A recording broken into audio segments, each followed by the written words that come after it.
In the next 90 seconds, I'll show you exactly the strategy that could save you tens of thousands of dollars. And at the end, I'm gonna reveal the secret way that rich people use debt to their advantage while everyone else, well, fears it. Right now, the average Australian mortgage is around $665,000. And if you manage your debt wrong, you could be working until you're 70 years old. But if you get it right, you could build a multi-million-dollar net worth using the same income that you have today. Here's what they don't teach you in school. There are two types of debt: toxic and useful debt. Toxic debt is like credit cards, anything up to 22% interest, and you're losing money hand over fist. On top of that, your credit limit also drops your borrowing capacity by a lot. Every $10,000 in credit limit could drop your borrowing capacity by as much as $50,000. A mortgage where you're paying 6% per annum, while a property market is growing anywhere up to 18%, like in Perth, is actually quite useful debt. Looking at it really simply, even if you're paying off just the interest on that loan, you could be making a 12% return per year. HECS debt is also another good one. The interest rate on your HECS is capped at either the consumer price index or the wage price index, whichever is lower. In other words, your HECS debt will never cost you more than its initial cost. It's pretty much the closest thing you can get to free interest. So I'm sure you want to know the difference between the wealthy and everyone else. Everyone else thinks debt is the enemy, whereas the wealthy know inflation is the real enemy. Inflation over the past 5 years has averaged 3.42%. That means that every year your dollar is worth just a little bit less. And this compounds. So that $1,000 you put under your mattress in 2022 is only worth $840 in terms of purchasing power. You just lost $160 in 5 years. It's nuts. But inflation can also be your friend. 3% inflation means your debt gets 3% cheaper in real terms every single year.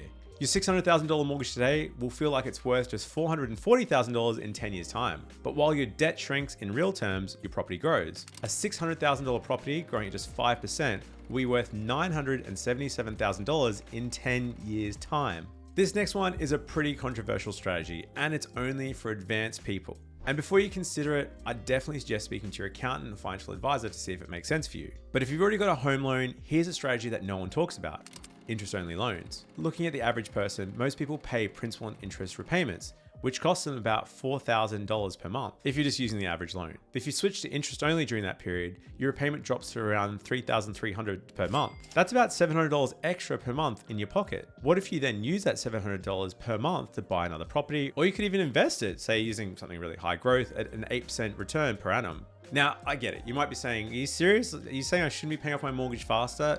Well, I'm saying not for everyone. Like I said, this isn't a strategy for everyone, but for some people, it can make sense. If you can invest that money that you'd otherwise be paying on your home loan for returns higher than your 6% interest rate, well, it could make sense in your situation. And that's where the catch is. This only works if you can actually invest the difference. You can't spend it on cars or using it to buy holidays. You have to be incredibly disciplined to make that strategy work, which is why a lot of people don't do it. There is also the balanced approach. Look, I get it. For most people, that feels pretty risky. There's also different costs for interest-only loans, and it doesn't make sense for everyone. But there's definitely a middle ground for most people. I've had clients that have fought over this exact thing, and their solution was, well, pretty much a 50-50 split. They put half their cash towards the mortgage for peace of mind, and the other half towards building investments for wealth. Another powerful option is using an offset account.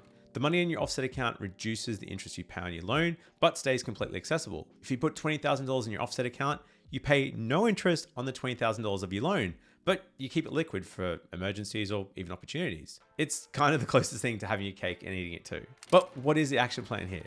Well, it's time to stop talking and start doing. Your number one priority today is look at any of that toxic debt and get rid of it. If you've got any outstanding credit cards, personal loans, any sort of cash flow loans, you need to start getting rid of that. That's non-negotiable. Generally, that interest isn't deductible and it's not going to help you grow your wealth. If you've got an existing home loan, speak to your broker or your bank about adding an offset account. That money will be yours to access and can help you build up a buffer, or you can use as future savings for investments down the line. Thirdly, sit down and do a budget. What gets measured gets managed, and you want to work out how much money you've got left over at the end of the month.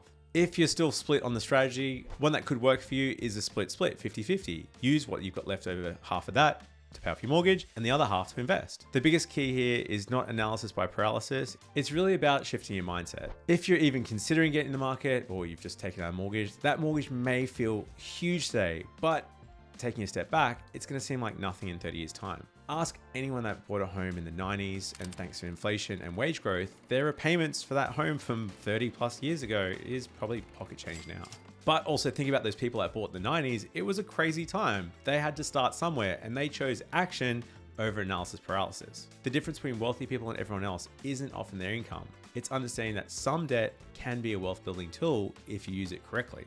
And it's no wonder so many Australians lose sleep over their mortgage, but the rest understand what I've just told you. Money definitely doesn't buy happiness, but it does buy choices. And right now, you have a choice to make. You can do nothing and stay stressed, or you can try and take an action out of this video, even as simple as just writing down a budget, going through your transaction statements, looking at what you're spending this month and what you can cut out. So comment below, I'd love to know what action you're gonna take after this video. Are you going to go through your budget? Are you going to try and cut your expenses? Are you going to look at investing? At Huntescaler LA, we're a mortgage broker. We're the home for home buyers across Australia. We don't charge any fees for our services. So if you want a free assessment, hit us up at huntergalloway.com.au. Until next time, I'll see you guys.